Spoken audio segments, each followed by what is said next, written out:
नमस्कार members date of joining और date of exit सही करनी है, लेकिन किस तरीके से?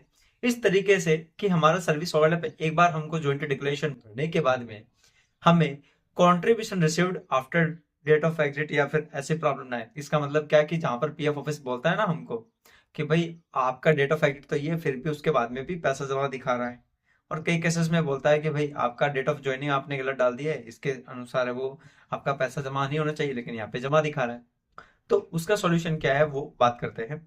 अगर आप चैनल पर नए हैं तो चैनल को सब्सक्राइब करके बेल नोटिफिकेशन ऑन रखें, लाइक और जहां तक है अपने ग्रुप्स के अंदर है वो वीडियो को शेयर करें। चलिए चलते हैं स्क्रीन पर। मेंबर्स सर्विस हिस्ट्री का स्क्रीन आपके सामने है। यहाँ पे दो मेंबर आईडी हैं जिनमें सर्विस ओवरलैप है, उस पर गौर करिए ज़रा। यहाँ पे देखिए, मैं आपको दिखा रहा हूँ। एक तो ये वाली मेंबर आईडी है जिसका डेट ऑफ ज्वाइनिंग आप देखिएगा 1 फरवरी 2021। अब दूसरा जो मेंबर आईडी है उसका डेट ऑफ एग्जिट चेक करिएगा 9 फरवरी 2021। मतलब पहली कंपनी 9 फरवरी को छोड़ रहा है बंदा, तो दूसरी कंपनी 1 फरवरी को कैसे ज्वाइन कर सकता है? ईपीएफ ऑफिस यही क्वेश्चन करता है आपसे। तो यहाँ पे या तो डेट ऑफ ज्वाइनिंग चेंज कर सकते हो या फिर डेट ऑफ एग्जिट। इसको चेंज करने के लिए हमको सबसे पहले पासबुक पोर्टल पे जाना होता है। उसके अलावा एक और मेथड है जो मैं आपको बताने वाला हूँ इसी वीडियो में। तो मैं ले चलता हूँ आपको डायरेक्टली पासबुक पोर्टल पे, जहाँ पे आपको बताऊँगा कि ये कैसे ठीक कर सकते हैं। तो चलिए चलते हैं। तो देखिए, ये डायरेक्टली मैंने आपके आगे वो पीएफ अकाउंट ओपन किया है जिसमें इन्होंने फरवरी महीने से ज्वाइनिंग किया था। यहाँ पे देखिए, इनका जो कैलेंडर है वो फरवरी महीने का आपको ओपन भी दिखा रहा होगा। इनका पैसा जमा हुआ है, फिर फरवरी के बाद में मार्च, अप्रैल, मई, जून, अगस्त तक इनका पैसा जमा हुआ है। इसका मतलब क्या है कि इन्होंने ये कंपनी में जेन्युइन तरीके से काम किया है। ठीक है, अब यहाँ पर चलते हैं, हम एक दूसरा इनका पीएफ अकाउंट खोलते हैं, जो कौन सा है, ये वाला। इसके अंदर 9 फरवरी का डेट ऑफ एग्जिट दिखा रहा था, लेकिन यहाँ पे देखिए, अगर आप चेक करने जाओगे तो पैसा है वो कितने महीने का जमा किया है, सिर्फ जनवरी महीने का पैसा जमा हुआ है।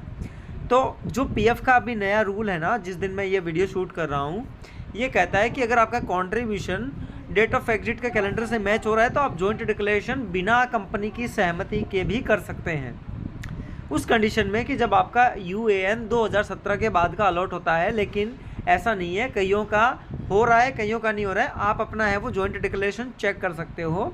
इसके अलावा एक दूसरा प्रोसेस है, उस वो भी दिखा रहा हूँ, तो ले चल रहा हूँ आपको डायरेक्टली स्क्रीन पर। तो देखिए, यहाँ पे सर्विस ओवरलैप कौन सी मेंबर आईडी में है वो दिखा रहा हूँ मैं आपको। एक तो ये मेंबर आईडी है, इसमें सर्विस ओवरलैप है जो मैं मार्किंग कर रहा हूँ, देखिए। ठीक है, एक तो इसमें है और एक है वो इसमें है सर्विस ओवरलैप।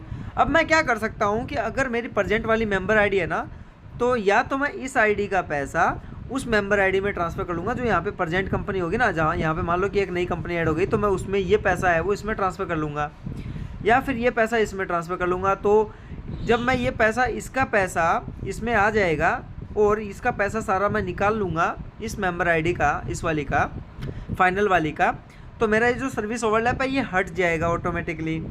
और ये जो पैसा है, ये वाली कंपनी का जो मेरा पैसा फंस गया है, नेक्स्ट जो भी कंपनी ज्वाइन करूँगा तब मैं निकाल सकता हूँ ये पैसा।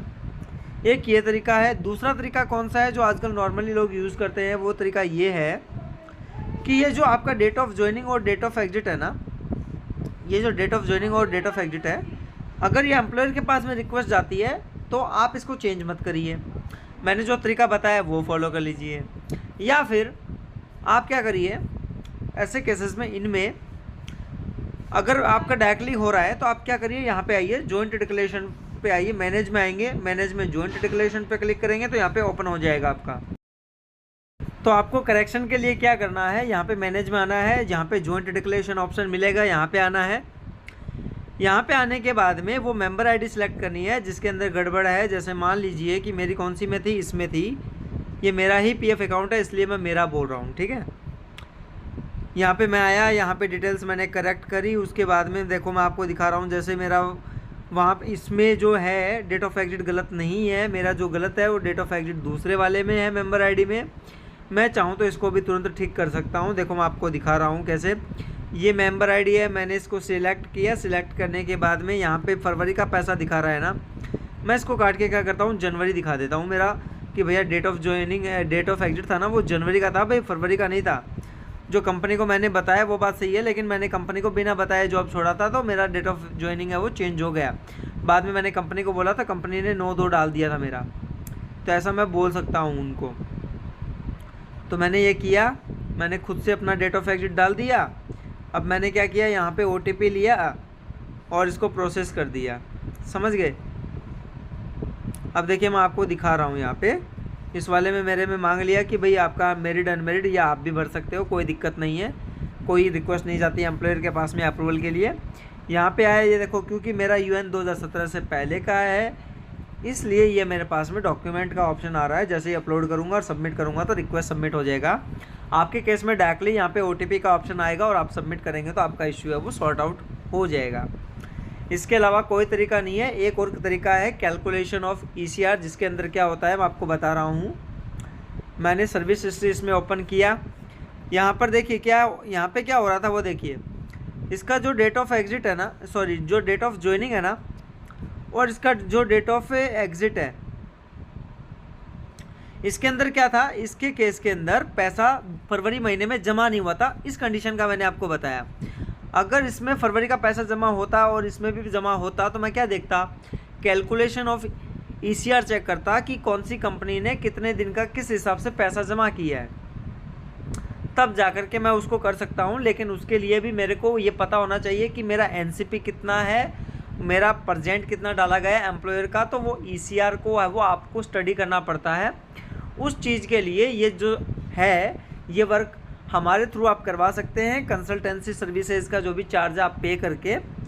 तो उम्मीद रहेगी ये वीडियो काफ़ी नॉलेजेबल लगा हो। सब्सक्राइब, लाइक, शेयर और अपना जो भी क्वेरी है वो कमेंट में पूछ सकते हैं। सो मेंबर्स, उम्मीद रहेगी वीडियो नॉलेजेबल हेल्पफुल लगा हो। अगर वीडियो में आखिरी तक आपने देखा है, नॉलेज जो लगा है आपको, तो आप अपनी क्वेरी कमेंट्स में पूछ सकते हैं और ज़्यादा से ज़्यादा शेयर करें और सब्सक्राइब करें ताकि चैनल भी ग्रो हो सके और आपको भी बढ़िया बढ़िया अपडेट मिलते रहें। जय हिंद, धन्यवाद।